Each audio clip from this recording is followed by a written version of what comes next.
Hey guys, and welcome back to another season of Discovery gold making video. In this one, I'm going to be showing you a really good gold farm to do once you reach level 25.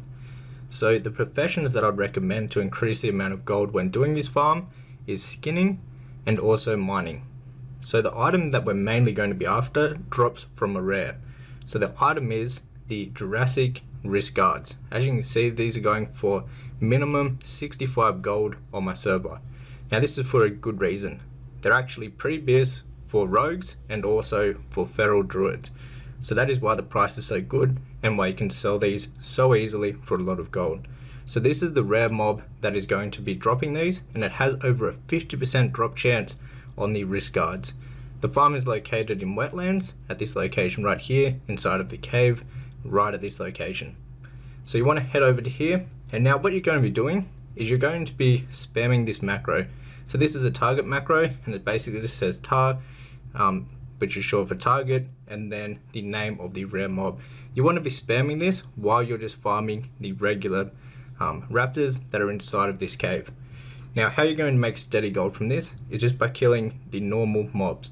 So these aren't the elite, and what you can do if you have skinning is you can skin them and you actually get a bunch of heavy leather. Now the heavy leather adds up really quickly and is worth a decent amount of gold up on the auction house. So what you want to be doing is farming these guys while you wait for the rare to come up. Now what else you could do to find the rare a bit quicker is you could layer hop. So if there's other people in wetlands that are willing to invite you so you can hop over to their layer, then you can go ahead and you can check if the rare is up on that layer. So that is another way to find the rare a bit quicker. But what most people and what I recommend doing is just farming these mobs, skinning them, because you'll get obviously the skinning materials. On top of that, they drop some BOEs, and because of their level, they're very close to level 25. So some of the green BOEs are some of the best green BOEs that you can get in the game at the moment. And you just farm these guys until the rare spawns. Now, as soon as the rare spawns, you want to make sure that you're the first one to get the tag on him, because if there's competition inside the cave, they're obviously going to be going for this guy too. So you really want to be spamming that macro every like 10 seconds or so, making sure that he hasn't spawned and you don't miss out on actually killing the rare mob. So on top of that, there's a few other ways to make some gold while you're doing this farm. Now another thing that is very useful, like I mentioned before, is mining. There's a bunch of mining nodes that pop up inside of this cave.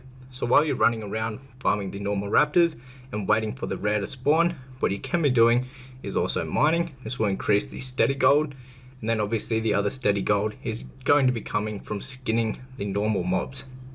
Now there is also one more method to make even more gold while you're doing this. There's actually a couple chest spawns.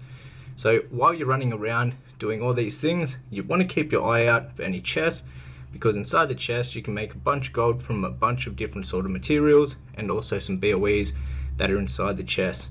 So when I found the rare, he was up in the center part here, and so you want to kind of be deep into the cave. As you can see, there is a gold mining node just there, and they are spread out all through around the cave.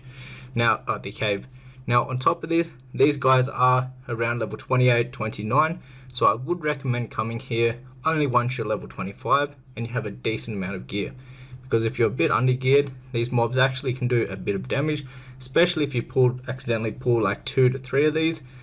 They can do a lot of damage very quickly, and because you're in a cave, it's very hard to run back out and actually drop aggro, because there's going to be respawns all the way through the cave. So keep that into consideration. You do want to be pretty careful when doing this farm. Now another way that you could farm this, if you have a second account, you could actually park a stealth class in here. So if you have a rogue or if you have a druid, what you could do is you could park them in the middle of the cave here, and you could just spam the macro, say every like minute or so, checking for the rare mob to be up. This way what you're doing is basically just waiting for the rare mob. Also you can check for the chests and the mining nodes while you're doing this, and you don't have to constantly be farming the normal mobs to make some decent gold. Now that is another great way to do, but it would require having a second account, because you don't want to just spend a lot of time AFKing on your main account if you only have one. As you can see, there's a chest up here. Oh nice, we got some decent legs. But that's about it for this gold farm. I would recommend coming here and giving it a go. Let me know down in the comments how much you sold the Jurassic wrist guards for. They're going for a lot of gold on pretty much all of the servers. Now if you'd like to learn more about making gold in Season of Discovery, you can check out my complete Season of Discovery gold guide, which will be the first link down below in the description box. It's mainly catered to phase 1 at the moment, but it's constantly getting updated, and it's going to be updated even more for every single phase. And if you already own a copy of the guide, you'll get all future updates completely for free sent to your email address. If you enjoyed this video, hit the thumbs up button and subscribe to the channel for more gold making videos. Till next one, take care.